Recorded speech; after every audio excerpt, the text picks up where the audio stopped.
Archivist Dr. Helen Morrison looked closely at the items in a collection given to the Chicago Historical Society that morning. The items came from the home of retired photographer Vincent Costello, whose family ran one of Chicago's most famous wedding photography studios from 1915 to 1968. The collection had thousands of wedding photos covering 50 years of Chicago's social history. Among the carefully saved pictures, one photo caught Morrison's eye right away. The formal wedding portrait from June 12, 1920, looked at first like a normal upper-class wedding from the time after World War I.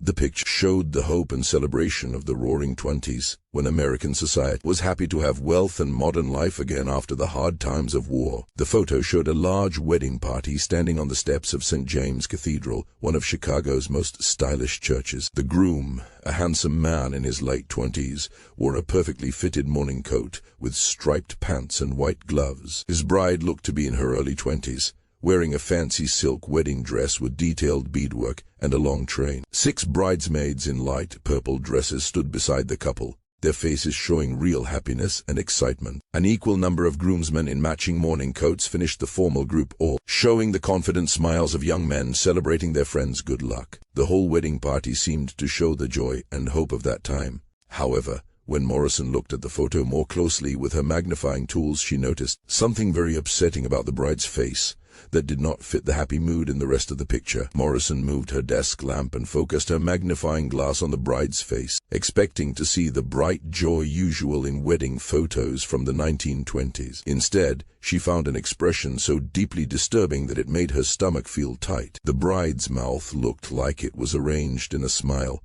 but a closer look showed an expression that was a perfect fake. Her lips curved up in the way society expected, yet the smile never reached her eyes. Instead, her eyes showed a feeling that did not match wedding joy at all, unmistakable terror. They were wide with fear, the whites clearly visible around her dark irises in a way that suggested real panic. Her pupils were wide from stress, and her look had a haunted quality that spoke of someone facing something horrible. Most upsetting of all, she was not looking at the camera or her new husband. Her terrified look was fixed on something past the photographer, as if she was staring at an approaching threat. The difference between her forced smile and her frightened eyes created an expression of such deep distress that Morrison felt she was looking at someone trapped in a bad dream while being forced to pretend everything was wonderful. The bride's carefully put on makeup could not hide the pale color of her skin or the slight shake that seemed to affect her whole face. Morrison had looked at thousands of wedding photos in her career, but she had never seen such a strange disconnect between expected joy and clear terror. The bride's expression suggested she was being forced to join in her own wedding while feeling real fear about something the rest of the wedding party did not seem to know about. Morrison started researching the history of the 1920 wedding photo by looking at the Costello family's business records. These showed that the photo was taken at the Harrison Payton wedding, joined two of Chicago's most important families during the economic boom after the war. James Harrison was named as the heir to Harrison Manufacturing, a company that got rich during World War I by making military supplies. The bride, Catherine Payton, was the daughter of Judge William Payton, a respected federal judge. The wedding was covered a lot in Chicago society pages as the big social event of the season. However, Morrison's research found troubling details around the situation of the wedding. The engagement was announced only 3 months before the ceremony, a very short courtship for family of their high social status. As usual, customs involved engagements lasting a year or more. More worrying were newspaper stories about the wedding itself. While the coverage stressed the ceremony's grand size and the family's social importance, several society column writers made vague references to the bride's odd behavior or during the events. One noted that Miss Payton seemed a bit overwhelmed by the size of the occasion, while another mentioned that she seemed understandably nervous about her new duties. Most interestingly, Morrison found a brief mention in the Chicago Tribune Society section from the day after the wedding. It said that the bride looked pale during the ceremony and needed help from her attendants during the photo session. This reference to Catherine needing help during what should have been a normal photo time suggested that her distress had been noticeable to people at the time. Further investigation showed that Catherine had come back from Vassar College in late 1919, 7 months before her wedding, leaving her studies for personal reasons. The mix of her cut-short education, rushed engagement, and clear distress during the wedding suggested situations that deserved a closer look. Digging deeper, Morrison expanded her research to include family history records and family documents kept in Chicago's city archives. Her investigation found increasingly troubling details about Catherine Payton's situation leading up to her 1920 wedding. Judge Payton's personal papers,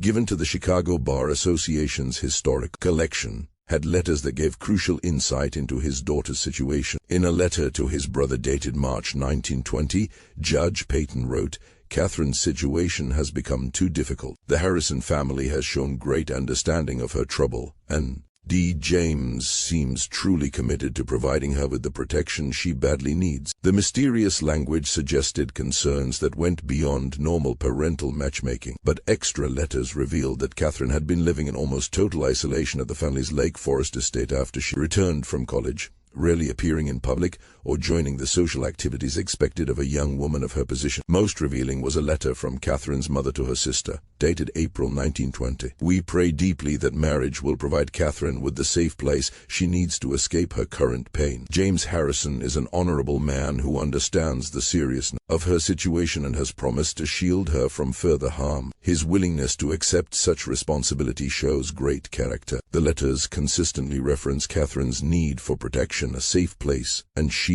from harm, language suggesting she was running from a serious and ongoing threat. The urgency of the wedding plans and the repeated focus on James Harrison's willingness to accept responsibility showed that Catherine's marriage was driven by desperation rather than romance. Morrison's investigation also showed that the Payton family had hired private security guards for their Lake Forest estate, starting in late 1919.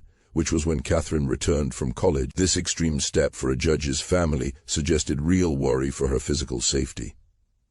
Morrison's big break came when she looked at police records from the Chicago Police Department's historical files. These records showed that Catherine Payton had been the victim of constant stalking and fear by a man named Vincent Torino, who had developed an obsessive fixation on her during her time at Vassar College. Torino had been a groundskeeper at Vassar and reportedly became obsessed with Catherine after seeing her during her morning walks around campus. His behavior got worse, from inappropriate comments to following her, leaving unwanted gifts, and finally making clear threats about what he would do if she rejected him or tried to escape his attention. When Catherine reported Torino's behavior to college leaders in late 1919, he was immediately fired from his job. Rather than ending his obsession, the firing made it stronger. Torino followed Catherine from Connecticut to Chicago, continuing his campaign of harassment and intimidation with increasing boldness and violence. Police records recorded many incidents throughout early 1920 where Torino was seen near the Payton family estate trying to approach Catherine during her short public appearances and leaving threatening messages promising he would never let her belong to another man. The threats got worse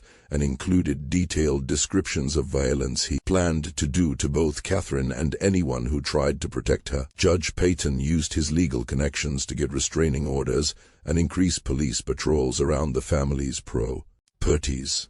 But Torino proved good at avoiding police while continuing his harassment. The records further showed that Torino had specifically threatened to disrupt Catherine's wedding, declaring he would never let her marry another man. Most chillingly, police noted that Torino was seen in the area near St. James Cathedral on the morning of June 12, 1920, the day of Catherine's wedding to James Harrison. Morrison's investigation confirmed that Catherine's terrified expression during the wedding photography was a direct response to seeing Vincent Torino among the crowd gathered outside St. James Cathedral. Police reports from June 12 recorded that Torino placed himself across the street from the church, made eye contact with Catherine, and drew his finger across his throat in a cutting motion when she came out for the formal photography session. Detective Michael O'Brien's incident report described the scene. Suspect Vincent Torino was seen making threatening gestures toward the bride during the wedding photography. When uniformed officers approached his position, the suspect ran away on foot through nearby alleys. The bride appeared to be in extreme distress upon seeing the suspect's presence and needed help from wedding party members to finish the photography session. The police report explained why Catherine needed help from her attendant. During the photo session, as mentioned in newspaper coverage, she had been frozen with terror upon seeing her stalker and needed files. equal support to keep standing while the photographer took the formal wedding portraits. Morrison further found that the wedding reception at the Palmer House Hotel was held under extreme security measures, with Chicago police providing quiet protection throughout the event. James Harrison had been told about the threat against his new wife and arranged for extra private security guards to add to the police presence. Catherine's terror during the photo was not pre-wedding nerves or reluctance about marriage. It was the real fear of a young woman who had just seen her dangerous stalker positioning himself to carry out his threats. Her forced smile represented desperate courage, an attempt to keep up normal appearances while facing a threat that could turn deadly at any moment. The wedding photo caught the exact instant Catherine spotted Torino across the street, creating a permanent record of her move from relative safety inside the cathedral to the terrifying realization that her tormentor had found her even on what should have been the safest day of her life. Morrison's research into police records showed that Vincent Torino's obsession with Catherine did not end with her marriage. Through the summer and fall of 1920, he continued his stalking and intimidation, now directed at both Catherine and her new husband. Detective O'Brien's reports recorded a series of increasingly dangerous incidents. Torino was seen outside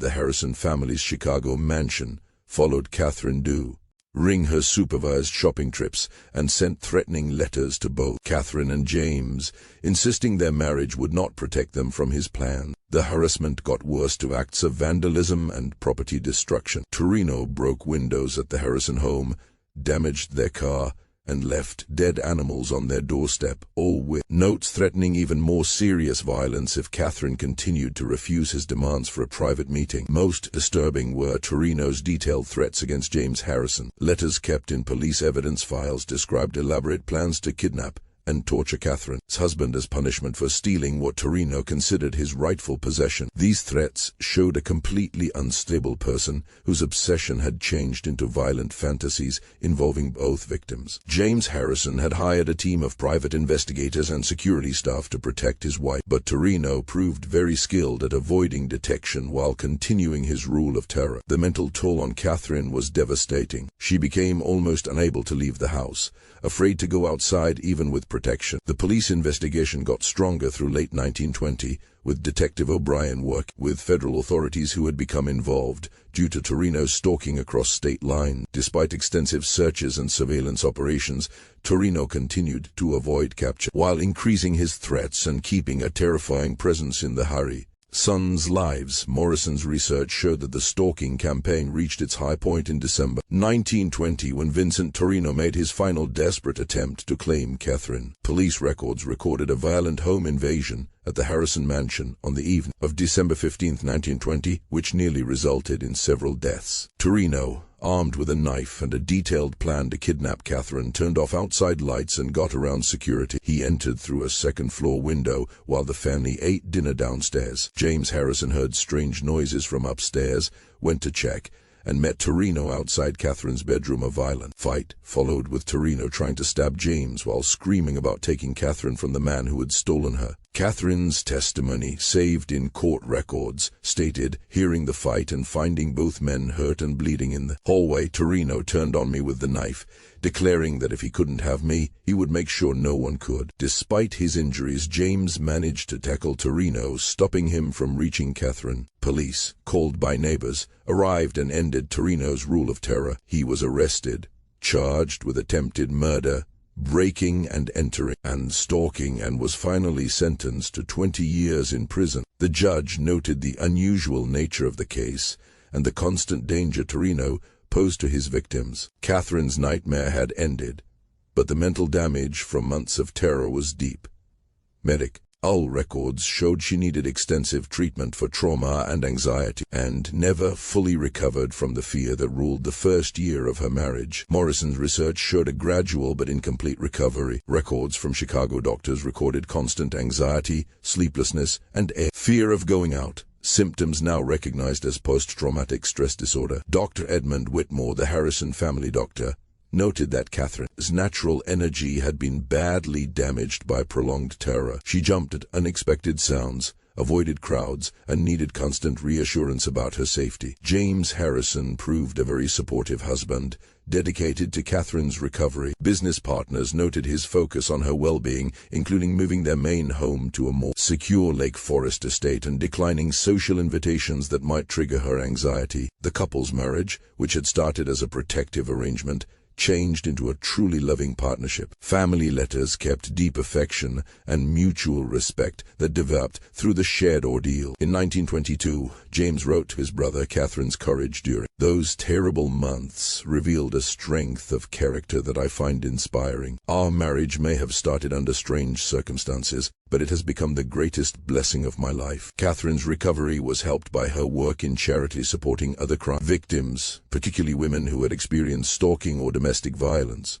She Baker, me a quiet supporter of legal changes to strengthen protections for stalking victims, using her family's social power to support changes in the law. Despite this, the mental scars never fully healed. Family members noted she stayed watchful and easily frightened, checking locks repeatedly and preferring smaller gatherings to large public events that reminded her of her weakness. Morrison's investigation changed the 1920 wedding photo from a seemingly joyful image into a powerful historical record, showing stalking and domestic terror at a time when such crimes were poorly understood and badly handled by law enforcement. She put her findings together into a detailed case study, presenting it to the American Association of Archivists to show how visual evidence can reveal hidden stories of crime and victimization within normal historical documents. The case became a model for research using different fields, combining archival investigation with criminal justice history. Morrison's work added to understanding how stalking victims dealt with constant threats in the 1920s when legal protections were almost non-existent and public awareness was limited. Catherine's story showed the courage needed to keep up normal appearances under a constant threat and highlighted the importance of supportive family and community networks in helping victims survive long-term intimidation. Morrison's research led to contact with Harrison family descendants